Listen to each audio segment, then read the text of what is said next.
Comme il parlait encore, une nuée lumineuse les couvrait. Et voici une voix fit entendre de la nuée ces paroles.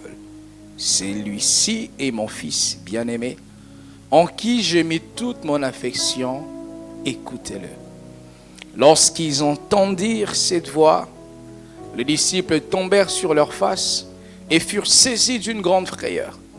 Mais Jésus, s'approchant, le toucha et dit, « Levez-vous, n'ayez pas peur. » Ils levèrent les yeux et ne virent que Jésus seul. Que Dieu bénisse sa parole. Reprenez vos places, s'il vous plaît. Je vous salue au nom de Jésus-Christ. Que nos frères et sœurs qui sont sur Internet, que la paix de Dieu soit avec vous. Dans ces marathons de prière où nous parlons autour du thème la croissance spirituelle, le thème de mon message ce soir sera « Vous avez assez demeuré dans cette montagne ». Tu peux le dire encore. Vraiment, je te prie de m'écouter avec beaucoup d'attention. Il se peut que quelqu'un ne sorte pas de ce culte tel qu'il était entré. Les Écritures nous parlent de deux portions que nous avons lues de Moïse avec tout l'arsenal qui l'accompagnait, toutes les familles d'Israël. Tout a commencé quand Moïse a su qu'il n'était pas égyptien, qu'il était hébreu. Et il découvre son identité, il voulait qu'il ait les changements. Malheureusement, il procède mal, il tue un Égyptien, il l'enterre, et un autre jour, il voit deux Hébreux se disputer, il vient leur parler. Et puis, malheureusement, ils n'ont pas bien compris Moïse. Ils ont dit, veux-tu nous tuer comme tu as tué l'Hébreu, l'Égyptien? Et il a compris en ce moment-là que la nouvelle était répandue, que les gens savaient que le prince était un meurtrier. Et les Écritures disent que Moïse a pris la fuite. Il va très très très loin dans un autre pays. Et c'est quand un jour il va sur une montagne pour paître le troupeau de son beau-père Jéthro qu'il vit une expérience spirituelle. Il voit un buisson qui était tout en feu, qui brûlait sans se consumer. Et Moïse se dit, mais quelle est cette vision? Je me détournerai pour voir. C'est quand il se détourne pour aller, il rencontre alors Dieu. Et l'histoire de Moïse libérateur, de Moïse les prophètes commence là. Et Dieu a fait vivre Moïse beaucoup de choses. Avant de continuer sur cette histoire de Moïse et des apôtres, je voudrais, à chaque fois que je prêche, autant que Dieu me le permettra, donner une autre définition parmi tant d'autres que nous avons donné de la croissance spirituelle. Pour ce culte, je m'attarderai sur le fait que la croissance spirituelle est un processus par lequel nous devenons de plus en plus semblables à Jésus-Christ. Ça aura tout son sens durant tout mon message. Et Moïse, il est inséré, il est introduit dans un processus. Il ne le savait peut-être pas, mais le Seigneur savait toutes les étapes, tous les détails de ces processus. Et le Seigneur savait jusqu'où il voulait amener Moïse. Et Moïse commence à suivre le Seigneur pas à pas. Il accepte sa mission de libérateur. Et Dieu l'envoie en Égypte. Par ses mains, tous ces miracles et ces prodiges se produisent. Et jusqu'à ce qu'un jour, Moïse va dans une montagne qu'on appelle Horeb ou Sinaï. Moïse là vit une autre expérience avec Dieu. Ainsi va la vie chrétienne. Nous allons d'expérience en expérience, de croissance en croissance, de découverte en découverte, tout en sachant que le Dieu que nous prions est élevé au-dessus de tout ce qu'on peut penser et imaginer. Lorsque chacun de nous ici, on peut lui dire « Dessine-moi Dieu », il donnera une image de ce qu'il veut. Un jour, on a amené des aveugles dans un jardin zoologique. Je l'ai déjà relaté à plusieurs fois cette histoire ici. Et on les a emmenés, chacun a visité l'éléphant. Certains touchent la queue, l'autre touche les ventres, l'autre touche la trempe, l'autre touche les cornes. Et quand ils rentrent à la maison, on leur pose la question, vous venez de faire une visite, dis-moi, comment ressemble un éléphant? Celui qui avait touché la queue, il dit, l'éléphant ressemble à une chicotte très très dure. Celui qui avait touché la patte de l'éléphant, il dit, l'éléphant ressemble à un très très grand mur. Celui qui avait touché les ventres, il a dit, non, l'éléphant c'est vraiment une grande muraille. Celui qui avait touché la trompe, il dit, non, c'est comme une trompette. Celui qui avait touché les cornes, il donne l'explication selon la portion de la révélation qui lui avait été donnée. Ces aveugles qui relatent ou qui font ces rapports, aucun d'eux ne ment, mais aussi aucun d'eux ne dit toute la vérité. Ainsi en est-il de notre croissance spirituelle avec Dieu. Chacun de nous explore une dimension de Dieu. L'autre, s'il faut qu'il monte haut de cette chair, il dira non, moi Dieu, il est celui qui n'abandonne pas. L'autre dira, mais non, moi Dieu, il est le pourvoyeur. Je l'ai vu, comment il a pourvu à mes besoins. Comment il a pourvu aux besoins de ma famille. Comment il m'a fait étudier. Comment il a fait étudier mes enfants. L'autre dira, non, pour moi Dieu c'est un protecteur. Comment Dieu m'a protégé, il m'a délivré. Comment. Tous avons une révélation de Dieu, mais tous ceux que nous connaissons de Dieu ne reflètent même pas les 1% de ce que Dieu est. L'apôtre Paul parlait, il disait, nous connaissons en partie, les jours que le parfait viendra, nous connaîtrons parfaitement. Et ici, Moïse, dans son parcours de croissance, il expérimente une découverte de Dieu. Et lorsque vous lisez Exode chapitre 24, les Écritures nous parlent que l'invitation de Dieu à Moïse était une invitation collective. Dieu a fait venir Moïse avec toute son équipe, tous ses collaborateurs, les 70 anciens, Aaron, Josué, tous ces collaborateurs-là, Dieu invite Moïse avec eux. Dieu appelle les pasteurs avec tous les prédicateurs, toutes les prédicatrices, le diacre, les chantres, les ouvriers. Nous allons tous au mont Sinaï. Quelle belle invitation de découvrir que Dieu nous invite à sa montagne. Nous sommes excités de savoir qu'est-ce qui se passera là. Nous sommes excités de savoir une invitation divine, pas dans un restaurant mais sur une montagne.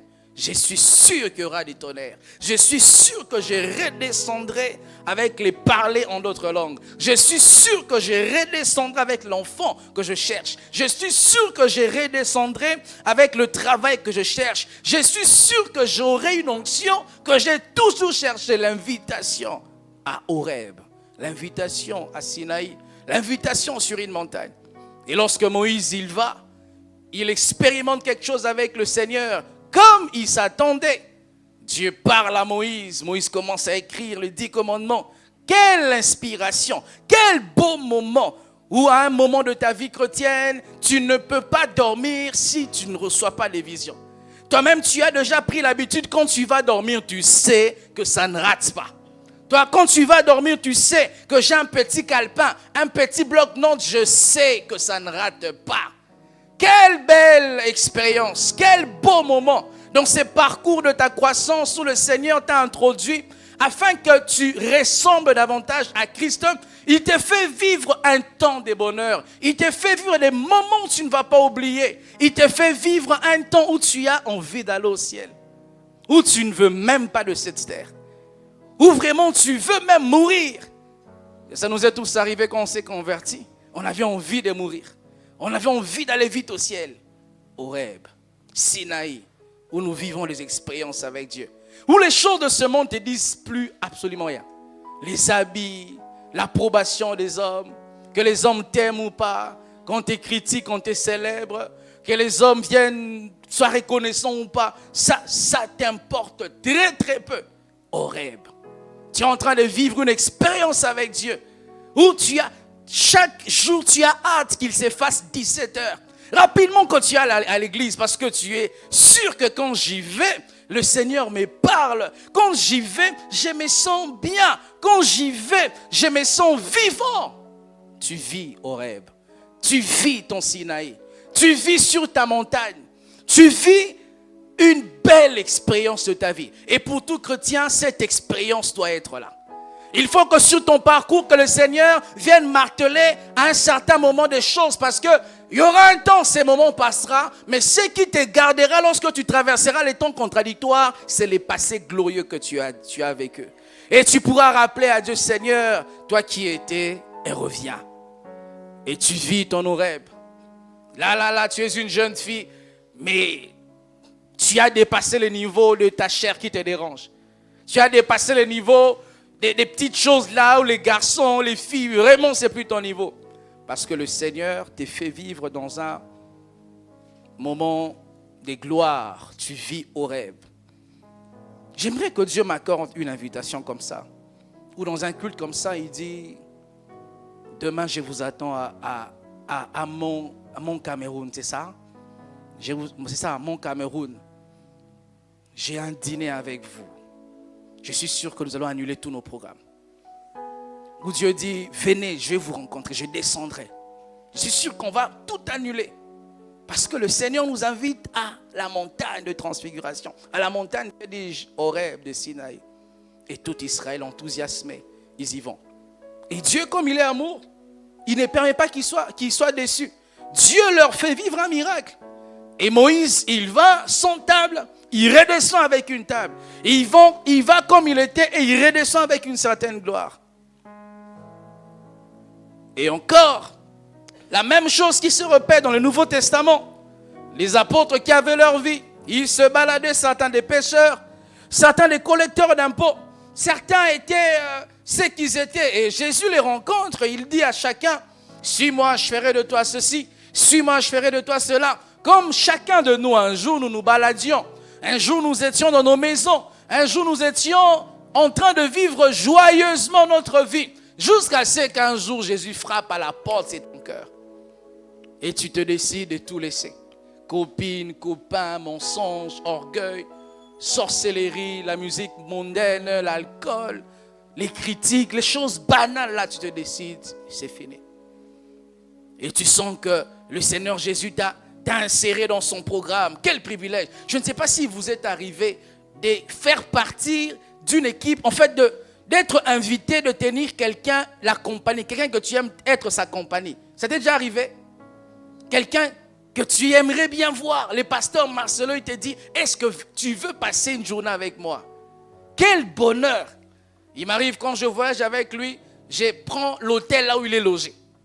Nous sommes un jour allés au Burundi, il prend sa chambre ici, je prends ma chambre ici. Je ne te lâcherai pas. Quel bonheur! Il va déjeuner le matin, je redescends avec lui, nous remontons. Quel bonheur! Et je suis inséré dans cet agenda, je me sens vivant. Je me sens très bien. Est-ce qu'un état comme ça, on a envie que ça passe? Pas du tout. Je suis dernièrement allé, quand j'étais en Europe avec mon épouse, nous sommes allés, moi j'étais en Europe aussi, l'épouse du pasteur Marcelo. On est allé à Bruxelles et on l'a rencontré. Et on a commencé à se balader. Malheur à nous, on avait un train à 18h. Quand seulement on commence à se balader, c'est quand il fallait que nous allions rapidement à la gare du Midi prendre le train. Quel regret nous avions. J'étais invité pour faire quelque chose là-bas et elle était là, elle m'a appelé. Le simple fait qu'elle m'appelle pour qu'on cause, quelle félicité, quel bonheur. Et il était 17h et notre train était à 18h17. On avait un bébé, il fallait courir vite pour ne pas rater le train. Aucun de nous voudra quitter la montagne. Parce que la montagne, c'est un temps de félicité. La montagne, c'est un temps où il y a des tonnerres divines. Où tu vois, tu entends la voix de Dieu. Où la spiritualité est claire pour toi. Où vraiment, Dieu te dit en avance les choses qui doivent arriver. Où Dieu fait de toi un prophète, un porte-parole parmi les hommes. Et quand tu parles, ça arrive. Et eux-mêmes savent, quand ils ont des rêves, ils ne comprennent pas. Ils viennent t'expliquer. Parce que tu vis sur ta montagne d'Horeb. Et Jésus, quand il prend ses disciples, soit dit en passant, ses disciples n'étaient pas des hommes socialement très très importants. Vous vous rendrez compte lorsque le Saint-Esprit descend à la Pentecôte et que les prosélytes, les juifs diaspora, ils sont venus, ils ont remarqué qu'ils parlent en langue, ils ont posé une seule question. Ne sont-ils pas tous Galiléens, n'est-ce pas? Pourquoi ils n'ont pas dit, ne sont-ils pas tous disciples de Jésus?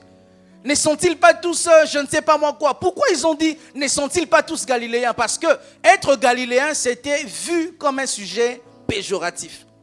Les Galiléens n'étaient pas des hommes qui étaient vus socialement comme des hommes lettrés. C'était vu comme des hommes qui n'avaient pas de bagage intellectuel. C'était ça l'équipe de Jésus. Des pécheurs, des hommes de rien du tout. Et Jésus maintenant prend ces hommes de rien du tout, il les embarque dans son agenda et il leur promet, moi je ferai de vous pécheurs d'hommes. Et ils étaient contents que nous de Galiléens, Jésus nous adopte et il veut changer notre image au devant des hommes. C'est la même chose pour vous et moi. Nous étions là où nous étions et Jésus nous embrasse. Il dit, toi là, je t'amènerai au ciel. Il te dit, toi là, je changerai l'histoire de ta famille. Il te dit, toi là, je changerai la condition de ta vie. Et je ne vous dis pas les choses pour vous motiver. Jésus vraiment l'a dit. Depuis que moi je l'ai rencontré, je suis en train de vivre sur le mont Sinaï. Et un jour, dans leur croissance spirituelle, ils avaient atteint un niveau. Je vais en parler, je crois, cette semaine ou la semaine prochaine. Jésus, dans ces processus, rappelez-vous, c'est un processus, la croissance spirituelle. Dans ces processus, Jésus se décide alors d'élever les niveaux. Dites, élever les niveaux. Sur les 12 apôtres, Jésus-Christ sélectionne 3. Il prend Jean, Jacques et Jean. Il leur dit, venez, vous allez vivre quelque chose. Soit dit en passant, dans le chapitre précédent, comment on dit c'est qui vient avant, c'est quoi? Précédent, donc le chapitre 16, au dernier verset, Jésus-Christ leur dit, certains au milieu de vous ne mourront pas quand ils verront Jésus dans sa gloire. Et juste au chapitre suivant, le verset 1er de Matthieu 17, la Bible dit, 6 jours après, Jésus les amène sur une autre montagne. Une montagne, comme je dis, c'est un endroit de félicité, un endroit de gloire, un endroit de joie, un endroit où, lorsque Jésus t'invite à la montagne, on est excité d'y aller, parce qu'on sait qu'on vivra quelque chose. Et Jésus, ces jours-là, dans le grand lot, il choisit Jacques, Jean, Pierre. C'est comme si là, vous êtes tous les fils de la compassion, toutes filles de la compassion. Et un jour, je viens choisir 3 personnes. Je dis, je vais aller dans une mission en Europe. Vous allez m'accompagner. Est-ce que tu vas dormir cette nuit-là? Je te dis, le vol sera à 17h. Tu vas déjà m'appeler à 5h. Papa, je suis prêt. Parce que j'ai élevé le niveau de ta croissance. N'oubliez pas que la croissance est un processus. Et Jacques, Jean, Pierre, tout content. Il a dit, Jésus m'a fixé un rendez-vous demain. Je dois mettre mon plus beau vêtement. Jésus m'a invité demain quelque part. Je dois me préparer au maximum. Je dois enlever dans mon agenda le programme qui peuvent m'empêcher de répondre à ces rendez-vous-là. Si j'habite Koto et le rendez-vous c'est à Bonanjo, je dois rapidement passer tout ce qu'on appelle Deido et tout le reste jusqu'à surtout la vallée là, Bessengue. Parce que je serai dans les embouteillages. Je dois rapidement arriver un peu aux alentours de Aqua. Comme ça, je me tiens là calmement pour attendre le rendez-vous avec Jésus. En fait, c'est que je vais te faire combat. Je vais te faire entrer. Donc, comment est-ce que les apôtres ressentaient quand il y avait un rendez-vous sur la montagne avec Jésus? Parce que la croissance est un processus. Et le processus a pour but de nous emmener pas à pas ressembler à Jésus. Et Jésus, ce jour-là, il voulait qu'il ressemble un peu plus à lui. Et ils arrivent là. Comme Jésus l'avait prévu. Comme eux-mêmes s'attendaient. Ils voient Jésus tout d'un coup resplendir. Ils voient Jésus tout d'un coup avoir un autre corps qu'ils n'avaient pas l'habitude de voir. Avec un corps glorieux. Et ils se disent, mais qu'est-ce qui se passe? Nous savions qu'il y aurait des choses extraordinaires, mais pas de ce niveau. J'aimerais dire à quelqu'un, même si tu sais que Dieu te bénira, mais quand il te bénira, tu ne vas pas t'attendre à la dimension de cette bénédiction-là. Même si je te dis, même si tu sais que Dieu te bénira, les jours qu'elle tombera sur toi, tu ne vas pas t'imaginer que cette bénédiction, c'était vraiment comme ça. La Bible dit le jour que Dieu nous a délivrés de Sion, nous étions comme ceux qui font un rêve. Si tu ne les comprends pas, je vais t'expliquer ces versets. Ça veut dire les choses que Dieu avait fait arriver dans leur vie, ils pensaient que c'était un rêve. Je dis, nous sommes en train de rêver ou c'est une réalité. Il y a des gens qui ont des rêves ici. Tu vois, quand ces rêves-là, Dieu va faire arriver ça, tu diras, waouh.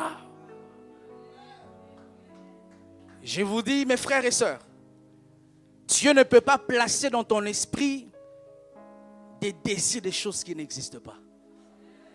Même si ces choses n'existent pas, Dieu les appellera à l'existence pour toi. Et ils arrivent là, ils voient Jésus transfiguré.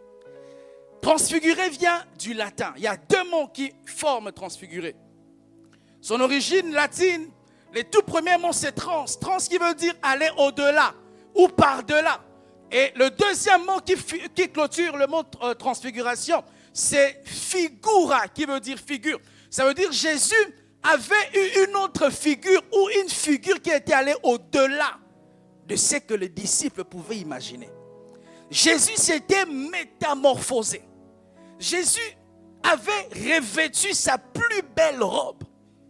Jésus les avait amenés dans ces processus de croissance à grandir dans la connaissance de qui vraiment il était. Et étonné, ébloui, j'aime Pierre. Pierre le courageux. Vous savez, les pécheurs ont de courage bizarre. Pierre le courageux. Il dit à Jésus comme à l'école, j'ai une question Jésus. Ça veut dire quoi? Et Pierre ne voit pas seulement Jésus transfiguré, une autre dimension vient. Jésus apparaît avec Moïse et Élie. Mais Pierre dit, c'en est de trop, Jésus. Déjà te voir transfiguré, c'est beaucoup. Et encore, tu me fais appeler Moïse et tu me fais appeler Élie. Pierre conclut. Permets-moi, Jésus, à mes propres frais, de bâtir 3 tentes. Une pour toi, une pour Élie, une pour Moïse. Il voulait dire à Jésus, que tu le veux ou non, je resterai ici. Ce que j'ai vu là, que je rentre, niet. Je ne sais pas si tu es arrivé d'aller dans un restaurant très chic. Vraiment, tu sens respectable, n'est-ce pas? Quand tu penses comment on te sert à la maison. Et quand on te sert, vraiment le serveur, il te sert de l'eau comme ça. Quand ça finit, lui-même il vient, il ajoute. Et maintenant quand tu sens qu'on veut fermer les restaurants, tu penses que tu vas rentrer. Je lui dis non Jésus, à mes propres frais, 3 tentes. Même pas pour moi, mais pour vous. 3 tentes. Une pour toi, une pour Moïse, une pour Élie. Pierre était très sérieux. Il ne blaguait pas. Parce qu'il savait qu'il était pêcheur. Il dormait là où ça sentait les poissons. Là, il est dans une félicité, dans une vie. Il se dit, mais qu'est-ce qui se passe? Est-ce que je suis en train de rêver ou vraiment de voir? Et il dit, Seigneur, nous ne partirons pas. Dites bizarrement. La Bible dit, une voix s'est fait entendre dans le ciel. Celui-ci est mon fils bien-aimé, en qui j'ai mis toute ma affection, écoutez-le. La Bible dit, à lui de cette parole, ils ont eu peur, ils se sont prosternés. Et quand ils élèvent la voix, ils virent Jésus seul. C'est là où commence mon message. Vous avez assez demeuré sur cette montagne. Comment Jésus? Tu ne veux pas que je reste à une dimension que moi je trouve bien. Parce que Jésus sait que la croissance est un processus. Même si tu aimes ça, ça t'empêchera d'avoir ce qui est meilleur. Sachez qu'une bonne chose devient mauvaise quand elle empêche à la meilleure chose d'arriver. Même si tu es encore enfant à la maison, on te paye école, on te paye loyer, on te paye électricité, c'est une bonne dimension. Mais il y aura un temps, on va te dire, va chez toi. Parce que vous avez assez demeuré sur cette montagne. Vous avez assez resté au même endroit où tu as une vie quand tu pries. Tu sens que tu guéris les rhumes, tu guéris les ceci. Mais Jésus te dit, vous avez assez demeuré dans cette montagne. Il te dit, ce que tu vis avec moi, c'est bien, mais il te faut encore croître. Il te dit, tout ce que tu as vu, Moïse, sur cette montagne, c'est bien, mais il y a mieux que ça. Pierre, si tu veux bâtir toute sa vie sur la montagne de transfiguration, sache que tu es en train d'hypothéquer ton apostolat. On ne devient pas apôtre sur la montagne de transfiguration. Ce n'est pas parce que le Seigneur a fait que tu ne vives pas permanemment cette dimension que le Seigneur n'a pas mieux pour toi. Le Seigneur, quelquefois, nous ravira des choses que nous estimons bien. Mais il sait, il les ravit pour notre bien. C'est ça mon premier point. Vous devez quitter cette montagne. Lorsque nous attachons aux choses que nous estimons être meilleures, Jésus, de gré ou de force, va nous les ravir. Moïse n'était pas mauvais. Élie n'était pas mauvais. Mais puisque Élie et Moïse devenaient une distraction pour Pierre, Dieu les a enlevés. Lorsque tu refuses de croître spirituellement parce que tu es attaché aux choses qui t'enivrent spirituellement, Jésus te ravira Moïse et Élie. Lorsque tu demeures trop sur une montagne, depuis que tu as eu ce travail, depuis que tu as eu ce mariage, sache que le Seigneur enverra une soustraction afin que tu ne demeures pas sur cette montagne-là. Jésus parle aux apôtres dans Actes chapitre 1, le verset 8, que vous irez jusqu'aux extrémités de la terre pour être mes témoins. Et le chapitre suivant que le dit a lu, la Bible nous parle qu'il y avait la Pentecôte, tout à coup le Saint-Esprit descend.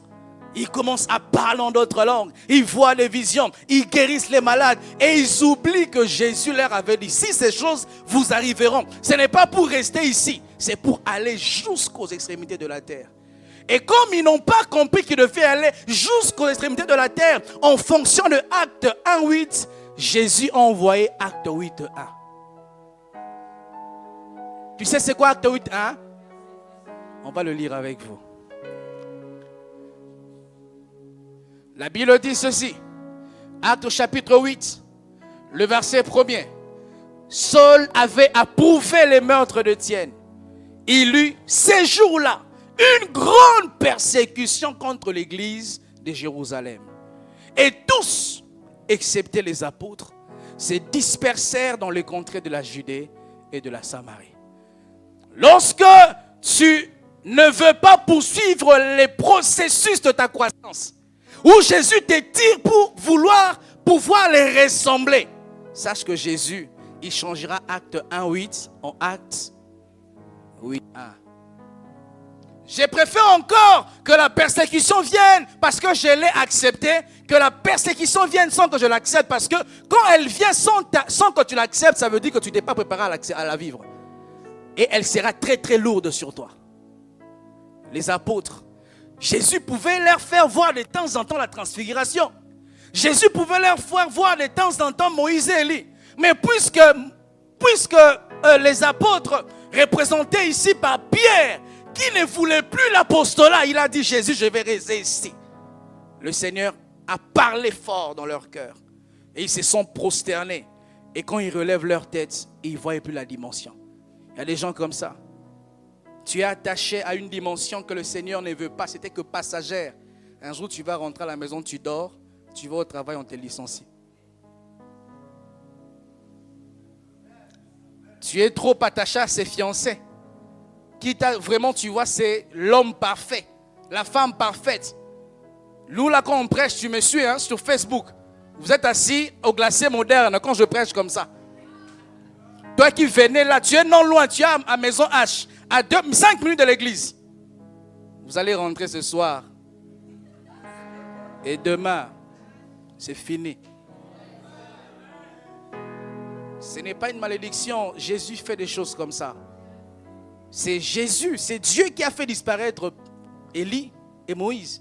Ce n'était pas l'oncle sorcier du quartier. Ce n'était pas une malédiction familiale, c'était Dieu. Parce que lorsque nous nous attachons à ce qui est secondaire, ça nous empêchera de vivre ce qui est prioritaire. Et puisque Dieu sait que Élie et Moïse sont bien mais ne sont pas bons, il sait que Élie et Moïse, cette dimension t'empêchera de vivre la dimension de l'apostolat. Vous avez assez demeuré sur cette montagne.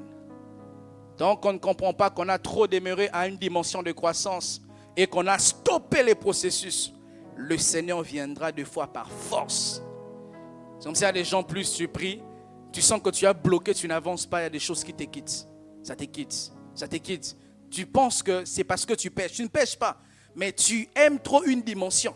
Dieu veut que tu puisses aller évangéliser, que tu croisses en commençant à aller prier pour les malades dans les hôpitaux, que tu croisses en influençant ton environnement pour les appeler à te disciples de Jésus. Mais toi non, tu veux rester avec tes copines, tu veux trop la paix, pas trop leur prêcher l'évangile, parce que quand tu restes en train de leur prêcher l'évangile, ils vont t'indexer, ils vont parler des paroles pas bien, ça va te choquer. Sache que Dieu va retirer dans ta vie Moïse et Élie. Parce que Dieu ne t'a pas placé sur la montagne de transfiguration pour y vivre. Dieu t'a amené pour voir la dimension que tu es censé vivre quand Christ reviendra. Parce que quand Jésus-Christ reviendra, nous aurons les corps glorieux. La Bible dit, nous les vivants, nous serons changés.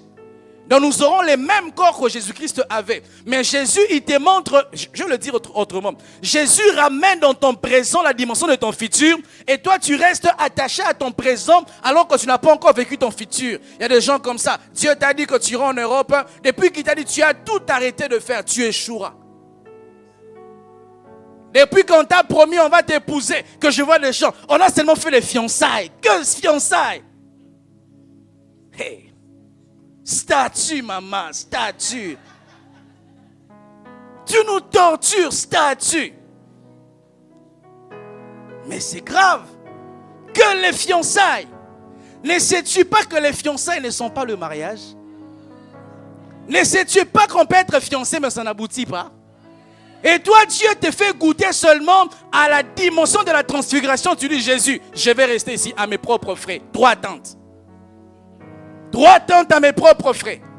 3 tentes, je vais rester là. Tu étais ici, ma soeur, on ne te draguait même pas, on ne te voyait pas. Avec toute la sainteté, la beauté que tu as, on ne te voyait pas. Et un jour, Dieu t'a oint, un homme te voit, il parle finalement. Et depuis que cet homme-là t'a aimé, tu ne viens pas à l'église. Dieu va te retirer Moïse et Élie. Oh, je vous dis les choses vraies. Hein? Dieu t'aime plus que les choses qu'il te donne. Et s'il sent que la bénédiction commence à te faire oublier les bénisseurs, il va recadrer ton regard vers les bénisseurs. Il va enlever tout ce qui empêche à tes yeux de voir les bénisseurs. Certaines personnes ici, ce n'est même pas que le pasteur doit prier pour toi. C'est que tu dois quitter cette montagne-là. Tu as assez demeuré. Tu dois quitter. Alléluia. Et les personnes qui font ça, statue tout le temps, les jours que vous ne voyez plus, ils commencent à crier tout le temps, Dieu est ma force. Dieu n'abandonne personne. Dieu l'a mis fidèle. Mais depuis longtemps, l'ami fidèle a été où? Ne faites pas ça, mes frères. Travaillez votre vie dans la discrétion. Vous ne vivez pas pour les hommes. Vous vivez pour votre propre bonheur.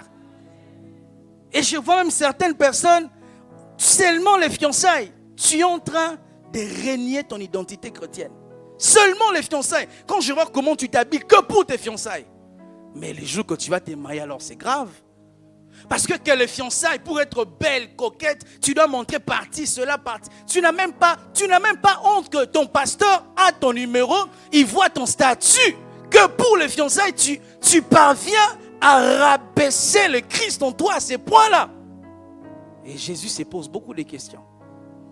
Il se dit, si vraiment je l'amène jusqu'au bout, est-ce qu'elle restera attachée? Je vous dis vrai. Et il se pose beaucoup de questions. La Bible dit, si tu n'es pas fidèle en peu de choses, tu ne le seras pas dans les grandes choses. Que les fiançailles, ça te fait perdre la tête. Mon frère, tu as une soeur t'a dit finalement oui. Toi qui fais dans l'église, tu donnais à Dieu sans voir. Tu commences à calculer après les cultes, une glace. Après les cultes, toi tu n'as même pas l'humilité de prendre une moto ou un taxi. Tu dois prendre un dépôt. Yango climatisé. Frères, sœurs, Les hommes de ce monde disent on ne change pas l'équipe qui gagne. Ne changez pas les profils qui ont attiré la bénédiction de Dieu dans votre vie. Si les profils qui ont attiré la grâce, c'était tu étais un homme humble, tu venais à l'église, tu donnais les offrandes, tu dansais comme un enfant, comme David. Même lorsque on va te dire oui par cette sœur-là, danse devant Dieu. J'ai remarqué les gens, quand vous vous aimez à l'église, je sais comment vous vous comportez. Vous devenez très sérieux. Ah ben oui, je sais de quoi je parle là. Vous devenez, les gens vous ont identifié. Trop sérieux. Quand on s'est prosterne, toi tu deviens, alléluia. Alléluia. Alléluia. Alléluia. Jesus. Jesus. Alors que le frère qui disait Alléluia, il pleurait devant Dieu. Il disait à Dieu, Seigneur, ne peux-tu pas changer ma vie? Ne peux-tu pas changer ma situation? Et Dieu change ta situation avec une petite voiture. Tu viens à l'église avec la clé. J'ai pu qu'on te vole cette clé-là même. Avec une clé. Comme des sœurs quand elles sont mariées. Shalom, pasteur. C'est comme ça que vous parlez. Mais avant, vous ne parlez pas comme ça, pourquoi? Et les frères, comment ils font? Mon cher, comment tu vas? Comment tu vas? C'est beau de voir un homme béni, mais tu ne sens même pas qu'il est béni. C'est quand tu dis, tu vois, cette voiture-là, c'est pour ce papa-là. Ah, c'est vrai, c'est pour lui. C'est beau de voir un papa béni, mais quand tu viens au culte, c'est lui qui arrange les chaises. À la fin du culte, c'est beau, je vous assure. Un jour, un papa m'appelle. Il me dit, je veux te rencontrer. J'ai dit, je ne suis pas à l'église, je serai là à un moment donné. C'était un samedi. J'ai trouvé la chorale qui répétait. Je viens, je m'assois avec la chorale. Et papa là était assis. Il ne pouvait pas savoir que c'était moi les pasteurs.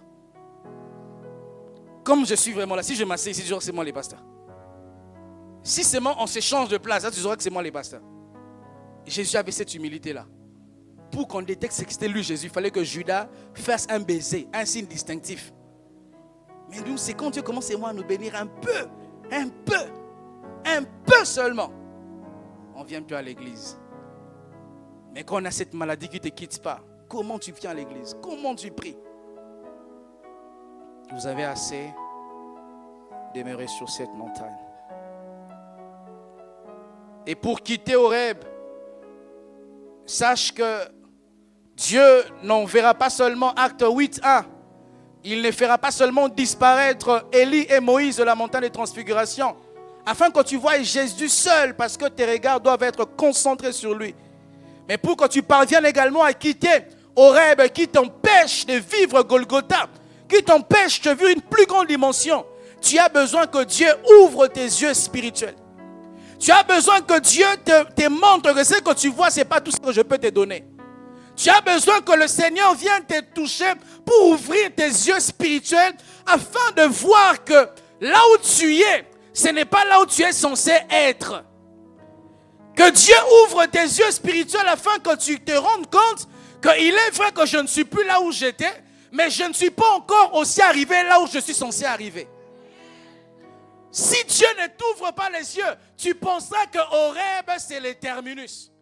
Si Dieu ne t'ouvre pas les yeux, Pierre, tu penseras que la montagne de transfiguration, c'est ça l'apostolat. C'est ça la chambre haute. L'apôtre Paul a vécu cela. Il a fallu que Dieu ouvre son intelligence. Que Dieu ouvre ses yeux spirituels. Philippiens 3, le verset 4, verset 8 dit ceci. Moi cependant, j'aurai sujet de mettre ma confiance en la chair. Si quelqu'un autre quoi pouvoir se confier en la chair, je le puis bien davantage. Il dit ceci. Moi circoncis le 8e jour de la race d'Israël, de la tribu de Benjamin, hébreu né d'hébreu, quant à la loi pharisien, quant aux zèles persécuteurs de l'Église, irréprochable à l'égard de la loi et de la justice. Mais il dit ceci, que tout ce que moi je voyais comme la dimension, il dit ceci dans le verset 7, mais toutes ces choses qui étaient pour moi des gains, je les ai regardées comme une perte. Pourquoi? À cause de Christ. Tu peux croire que la dimension, les finances que tu touches maintenant, les voyages que tu as maintenant, c'est les hauts sommets de tous les hauts sommets. Tu risques de te priver d'une plus grande gloire à cause d'une petite gloire. Et tu as besoin que Dieu t'ouvre les yeux pour que tu te rendes compte que je ne suis pas encore arrivé là où je dois arriver. Paul ne s'était pas rendu compte lui-même. Il s'est rendu compte que malgré qu'il était persécuteur, il était hébreu de la tribu de Benjamin, il était irréprochable à l'égard de la justice. Malgré tout son CV costaud religieux, Dieu l'a ouvert les yeux et s'est rendu compte que ces choses n'étaient que des pertes pour moi. Que je vois des gens à l'église, vous ne pouvez pas imaginer combien j'ai pitié de vous. Quand je vous guette sur ma fenêtre, les gens prient, vous ne priez pas. Vraiment vous. Mais vous êtes venus faire quoi à l'église alors?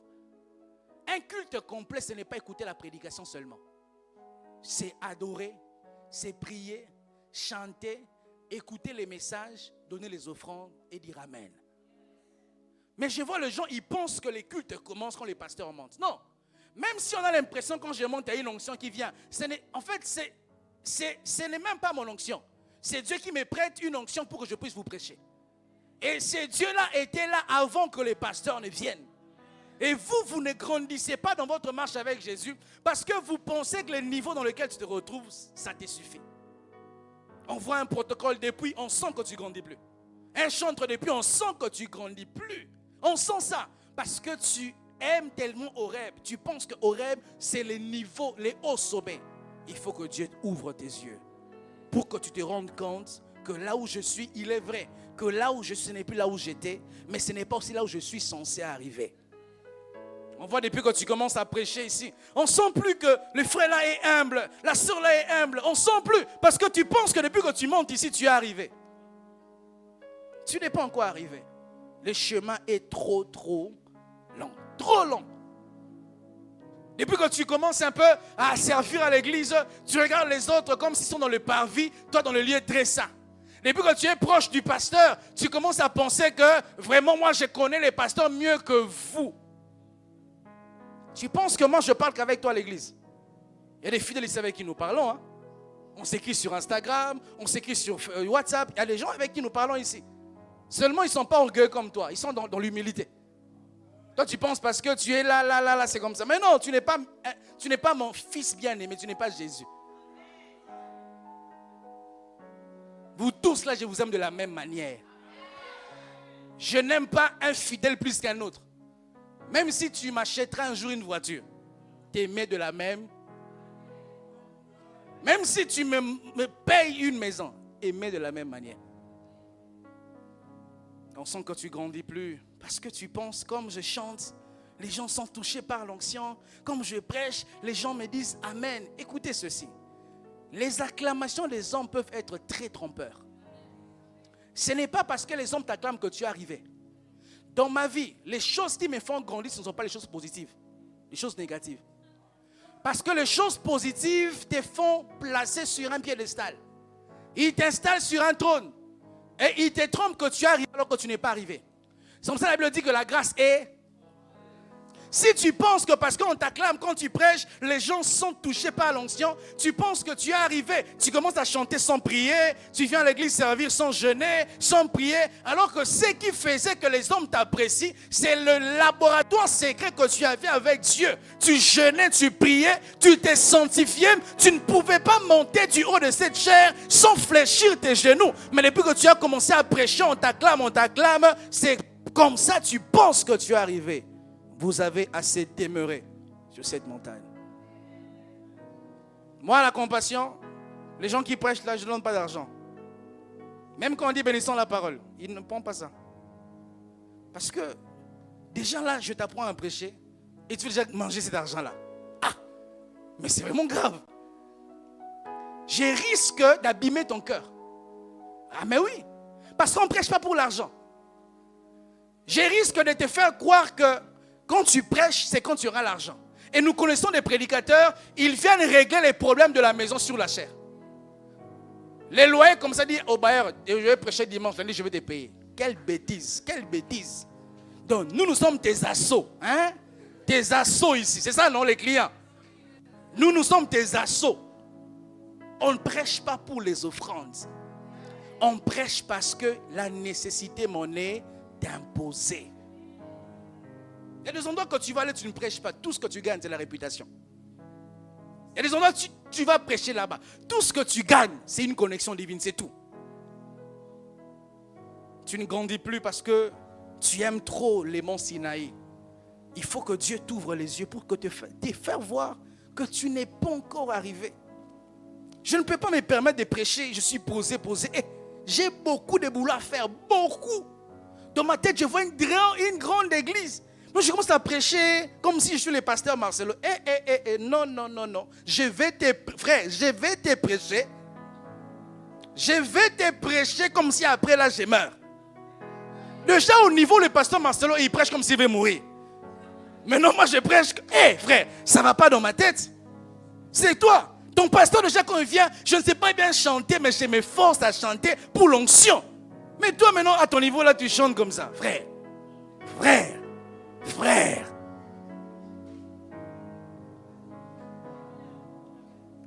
N'oublie pas que la croissance spirituelle est un processus.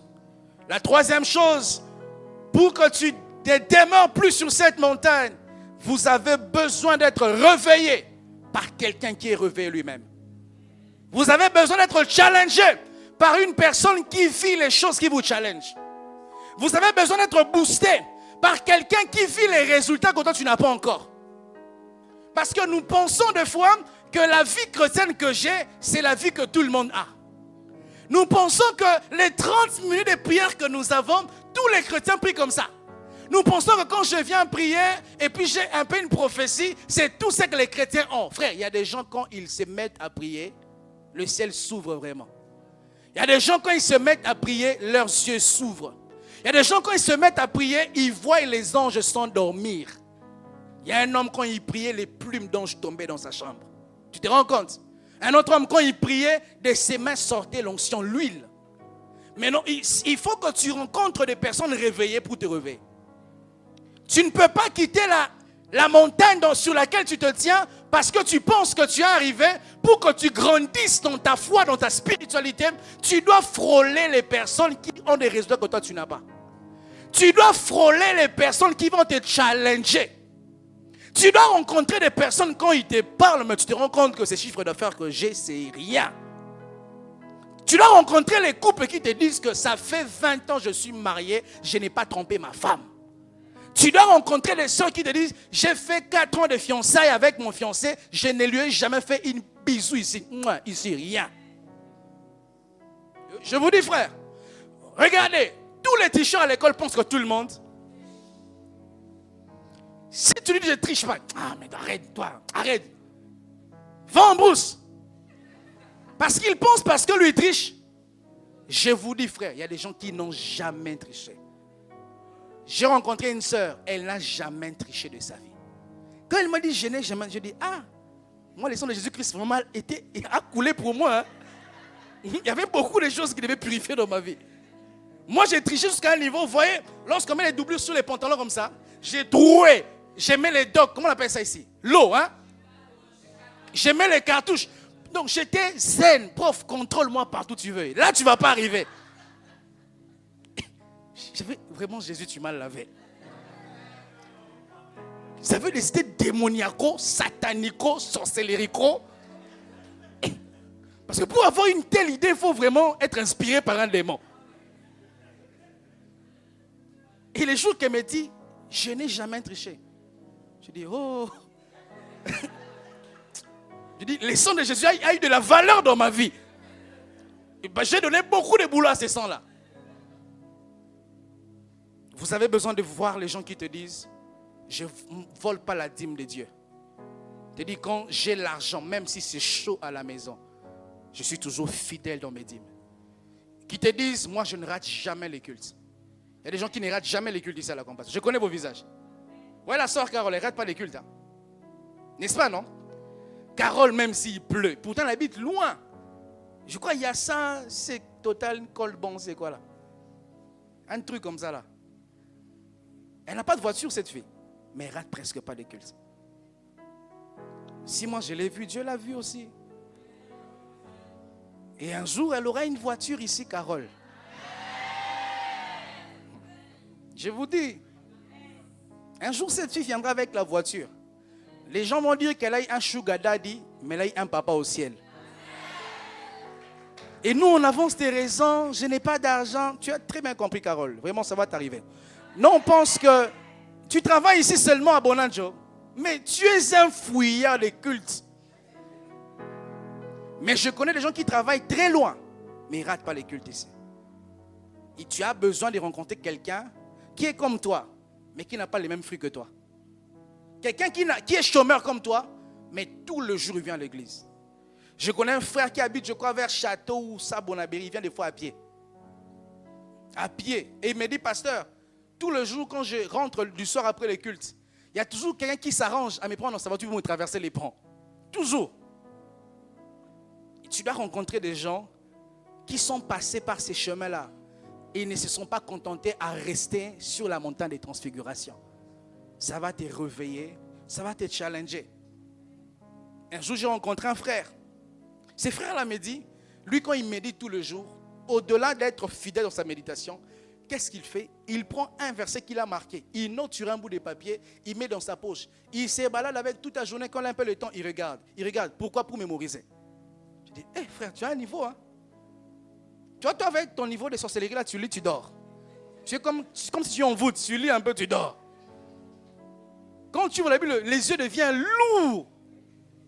À l'instant, tu fermes Netflix. Quand tu viens là, tu dors. Mais il dit quoi celui-là? C'est comme si tu es ivre. Mais comment dit? Amen, amen. Frère, comment tu vas? C'était comment? Comment tu vas? Il y a des gens, quand ils viennent ici, ils mémorisent tout ce que je prêche. Tu dois les rencontrer pour qu'ils te réveillent. Tu dois les rencontrer pour qu'ils te challengent.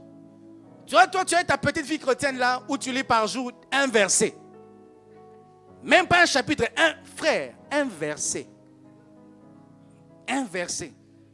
Et tu lis ça difficilement. Si c'est un verset qui dit peut-être au commencement Dieu créa la terre. Quand tu ouvres Genèse au commencement, tu vois un peu WhatsApp. Qui m'a écrit? Dieu créa. Qui m'appelle encore maintenant là? Difficilement. Et je connais des gens qui lisent par jour 10 chapitres par jour. Et il est important que tu les rencontres pour qu'ils te réveillent. Acte chapitre 19, le verset 1 au verset 6. Paul arrive quelque part. Il rencontre un groupe de disciples qui étaient déjà baptisés. Et il leur pose la question, avez-vous reçu l'Esprit lorsque vous avez reçu les baptêmes? Écoutez les réponses. Nous ne savions même pas qu'il existe un Saint-Esprit. Alors que certains dans Acte 2 parlent en langue, ils prophétisent, ils guérissent les malades. Certains dans Acte 19, ils ne savent même pas qu'il y a un Saint-Esprit. Est-ce que tu sais que tu peux être un fidèle normal, mais qui gagne les âmes plus que les pasteurs? Tu dois rencontrer des sœurs comme ça, tu sauras qu'elles existent. À la compassion, on a une sœur qui s'appelle Gracie à Kinshasa. Elle gagne des âmes, cette sœur-là. Elle amène à l'église même des Chinois. Je dis, mais comment tu parles avec eux, les Chinois? C'est comme si tu viens seulement, tu discutes même pas. Et toi, ma soeur, tu es belle comme ça. Tu as des atouts. Tu vois les gens te passer. Dis-leur, je suis intéressé, mais comme j'ai un programme rapidement, est-ce qu'on peut se voir le soir à Bali? À Bali où? Tu vois, quand tu arrives, tu verras une plaque là. On a écrit, ne dis pas église la compassion. Entre dedans, on va se voir à la fin du culte. Tu sais, tu ris parce que tu penses que ça n'existe pas. Est-ce qu'il y a des frères qui venaient draguer les sœurs à l'époque comme moi à l'église? Oh, mes anciens collègues disent amen. Oh, on a honte pourquoi? Tu nous as changé, non? Anciens collègues disent amen. Oh, frère dit amen, le frère rit seulement. Quelqu'un dit, il est prophète. Hein? Je ne suis pas prophète, j'ai l'expérience, je connais. Est-ce qu'on ne venait pas malgré qu'on n'aimait pas Dieu? On venait, non? Un jour, les pasteurs a prêché. Tu n'en vas se voir demain, ma soeur. Parce que la parole que tu as entendue t'a changé. Mais tu dois rencontrer les personnes là qui ont les résultats pour qu'ils te challengent. Toi, tu es sec, improductif. Alors qu'il y a des gens qui spirituellement sont déjà des arrière-grands-pères spirituels. Ils ont invité. Ceux qui sont invités ont invité. Il y a quelqu'un ici comme ça? Est-ce qu'ici il y a quelqu'un qui a invité quelqu'un et puis quelqu'un qui a invité ici? Il n'y a personne. Tu as invité quelqu'un et quelqu'un a invité quelqu'un. Voilà, acclamons pour cette soeur. Et il y a Marina là-bas. Elle a invité quelqu'un, quelqu'un a invité quelqu'un. Donc toi tu pensais que je disais les choses, les blablabla. La soeur elle n'est pas blablabla. Là-bas au fond elle n'est pas blablabla. Tu dois rencontrer les personnes qui vivent une dimension. Ils ont dépassé le niveau des monts Sinaï là. Pour que tu comprennes que je dois grandir. Tu dois rencontrer une fille qui a 25 ans, qui est vierge. Dis amen. Les gens pensent que c'est trop tabou, hein, pasteur. Moi, j'en parle, mais toi, tu fais. Donc, entre toi et moi qui n'est pas... Toi, tu vas faire jusqu'à faire. Moi, je ne fais même pas.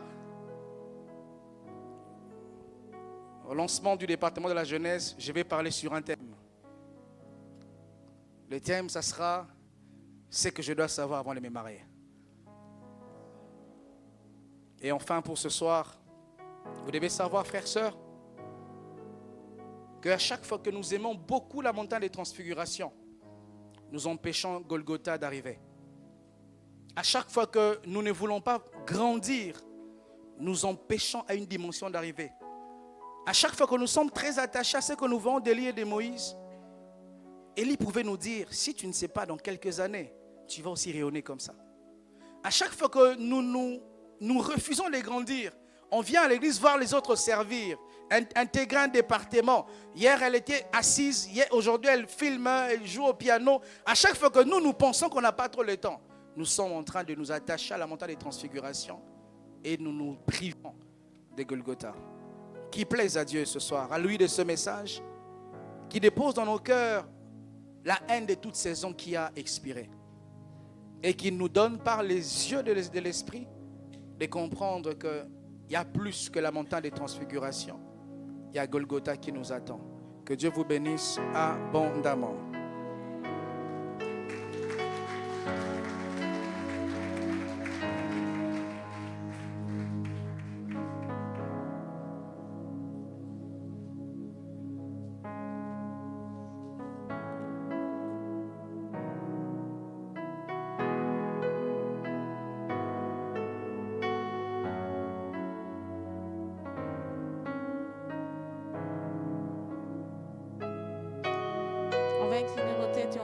Grâce à Dieu pour ce message. Est-ce que tu peux élever ta voix et bénir le Seigneur pour la parole qui t'a béni ce soir? Excellent Père de grâce, nous te bénissons pour ta parole. Nous croyons alors qu'elle a été libérée, Seigneur, qu'elle ne retournera pas vers toi sans avoir accompli son but dans nos vies. Nous prions, Seigneur, que tu nous fasses croître encore, que nous fasses quitter, Seigneur, ce qui est bien pour ce qui est meilleur, afin que nous puissions, Seigneur, te ressembler jour après jour. Au nom de Jésus-Christ, nous prions que tu puisses bénir ton serviteur, que sa coupe déborde, Seigneur, et qu'elle puisse couler, Seigneur, dans nos vies, afin que pour la gloire de ton nom, cette église aille de gloire en gloire. Nous avons ainsi prié et nous acclamons le Seigneur. Est-ce que tu peux acclamer Jésus?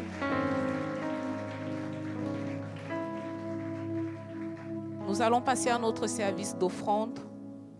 Comme à l'accoutumée, nous aurons 2 services ce soir. Nous acclamons le Seigneur.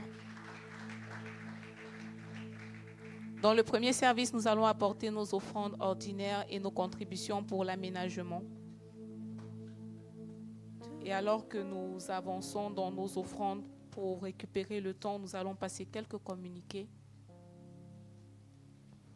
Nous rappelons que notre programme des 30 soirées de prière se poursuit.